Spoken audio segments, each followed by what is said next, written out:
ప్రస్తుతం విగ్రహాలు ఏమి లేవండి. అక్కడ కేవలం ఒక కాబతుల్లా ఉంటుంది. ఒకే సృష్టికర్త అయినటువంటి దైవాన్ని మాత్రమే అక్కడికి వెళ్ళే వాళ్ళు. దాని పేరు నేనంటే బాగోదేమో, బట్ ఉంటుంది. ఏముంటుంది? కాబాలు. ఏమి చెప్పండి మీరు, అంటే బాగుంటుంది. అన్ని అడిగారు మళ్ళీ దడడానికి. కాబాకి ఇంతమంది జనాలు ఎందుకు వెళ్తా ఉన్నారు? అక్కడ ఏమైనా రోగాలు తగ్గుతున్నాయి? ఏం తగ్గుతున్నాయి? ఎందుకు అంత ప్రాధాన్యత సంతరించుకుంది? మీకంటూ ఒక చిహ్నం ఉండకూడదు, గుర్తులు ఉండకూడదు, ఒక విగ్రహం ఉండకూడదు, అసలు ప్లేసే ఉండకూడదు.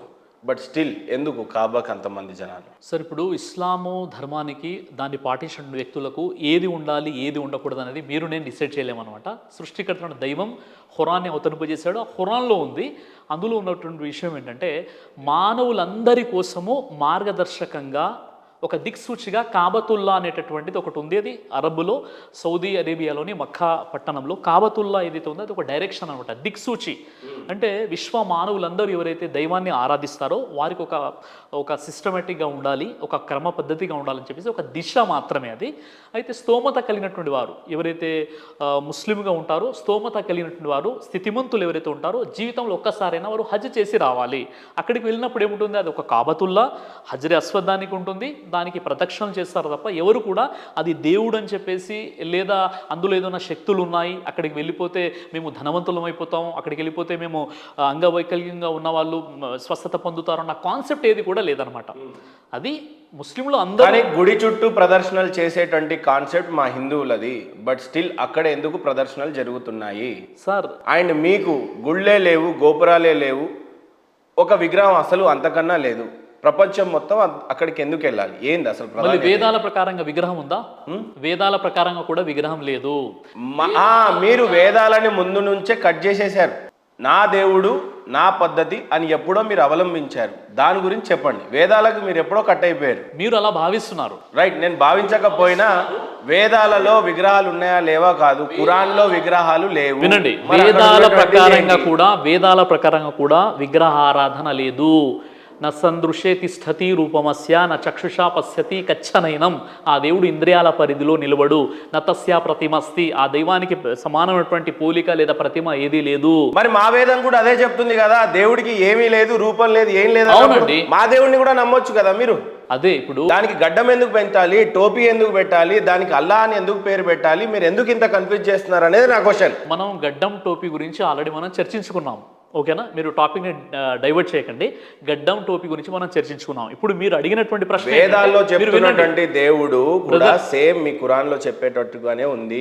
ఈవెన్ వేదాలలో ఏం చెప్పింది అని అంటే, దేవుడు నమ్మకపోతే నరకం స్వర్గం కూడా ఉంది. ఇప్పుడు మీకు ఖురాన్లో స్వర్గం నరకం ఆయన నమ్మకపోతే ఎలా ఉందో వేదాల్లో కూడా ఉంది.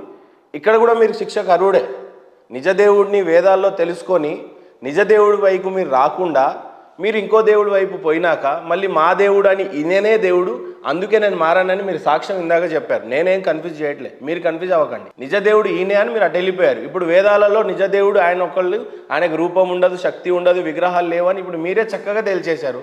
ఇక టెన్షన్ లేదు. మరి వేదాల్లో కూడా విగ్రహాలు ఏం లేవు. ఇప్పుడు కాబతుల్లాకు ఎవరైతే వెళ్తారో అది కేవలము స్థితివంతులు, స్తోమత కలిగినటువంటి వారికి మాత్రమే షరతుగా ఉంది.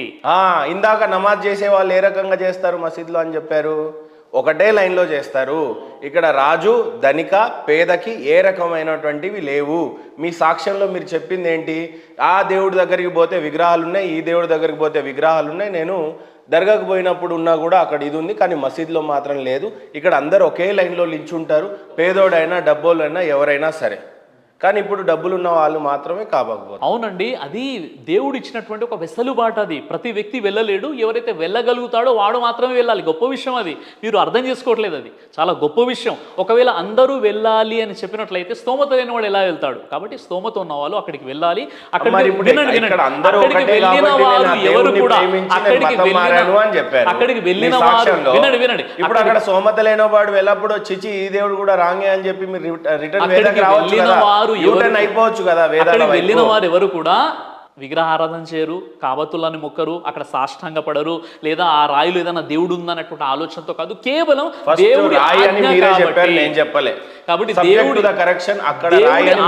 కాబట్టి అక్కడికి వెళ్తున్నారు. అక్కడ రౌండ్ తిరుగుతారని కూడా సబ్జెక్ట్ టు కరెక్షన్ మీరే చెప్పారు. నేను ఏది మీ మీద ఆపాదించలేదు. మీరు ఎందుకో సెల్ఫ్ గోల్ అవుతున్నారు. వీలైతే ఈ కుర్చీలో నిజంగా నమాజ్ చదవచ్చా చదవరాదో నాకు తెలీదు, చదవచ్చు అని అంటే ఒకసారి కళ్ళు మూసుకొని మీరు ప్రార్థన చేస్తే మన ఇద్దరి మీదకి ఆ శక్తి వస్తే తదుపరి విచారణకు మనం పోదాం. నమాజ్ చదివితే శక్తి వస్తుందని ఎక్కడ కూడా చెప్పబడలేదు. ఏ నమాజ్ చదివితే శక్తి రాదా? శక్తి ఎలా వస్తుంది? అయ్యి బాబోయ్, మరి ఇంకెందుకు మరి నమాజ్?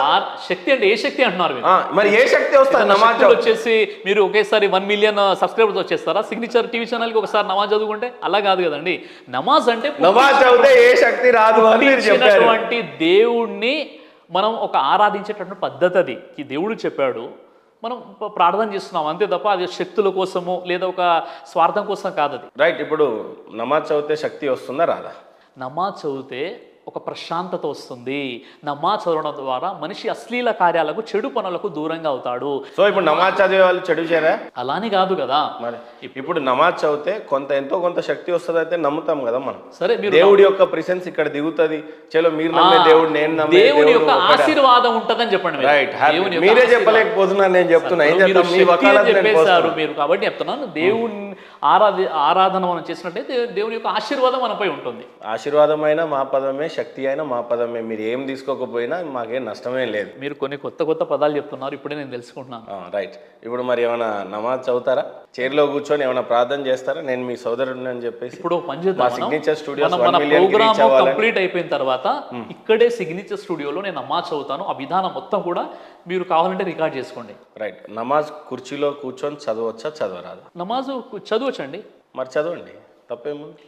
నేను కోరుకుంటున్నా, నేనేమి మిమ్మల్ని తక్కువ చేయడానికో ఎక్కువ చేయడానికి కాదు. నాకు కూడా శక్తి రావాలా, మీకు కూడా శక్తి రావాలా, మనస్ఫూర్తిగా నేను కోరుకుంటున్నా. చదవండి. మనము దువా చేసుకోవచ్చు, ప్రార్థన చేసుకోవచ్చు అనమాట. దాన్ని చేయండి. ఓ దైవమా, నాకు శక్తిని ప్రసాదించు, లేదు సార్, స్వస్థతను ప్రసాదించు. నేను కోరుకుంటున్నా.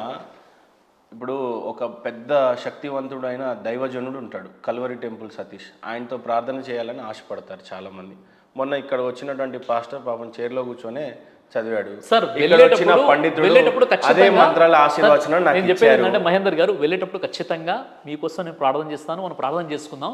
ఏదైనా సొసైటీకి అవసరం, సొసైటీకి ఉపయోగపడే ఏదైనా క్వశ్చన్స్ ఉంటే అడగండి. ఇప్పుడు వాటిపై మనం డిస్కషన్ చేద్దాం. ఇప్పుడు నేను ఇప్పటిదాకా అడిగిన సొసైటీకి అంటే ఈ ఆరాధనకు సంబంధించిన విషయాన్ని పక్కన పెట్టి, అంటే నా అర్థం అది కాదు, ఇంకేదైనా క్వశ్చన్స్ ఉంటే వాటిపై మనం డిస్కషన్ చేద్దాం.